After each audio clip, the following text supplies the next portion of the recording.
මම දැන් ඉන්නේ හොට්නතැන්න එන්ට්‍රන්ස් එකේ කියන්නේ පාක් ඔෆිස් එක ළඟ තමයි ඉන්නේ.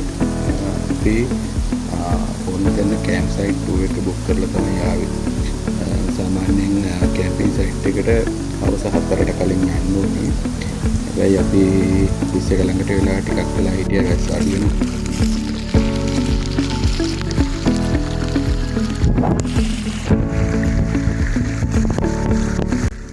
වැස්සේ අඩුවීමක් නැති හින්දා අපි කැම්පින් සයිට් එකට යන්න පිටත් වුණා.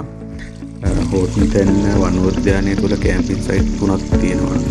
මේ කැම්පින් සයිට් 3 බුක් කරන විදිය ගැන කියනවා නම් ඔයගොල්ලන්ට පුළුවන් බත්තර මුල්ලේ තියෙන වනජීවි කාර්යාලයට ගිහිල්ලා බුකින් එකක් දාගන්න. හෝට්නතැන්න කැම්පින් සයිට් එක බුක් කරන්න රුපියල් 5900ක් අය කරනවා. ඒ වගේම 10 දිනකට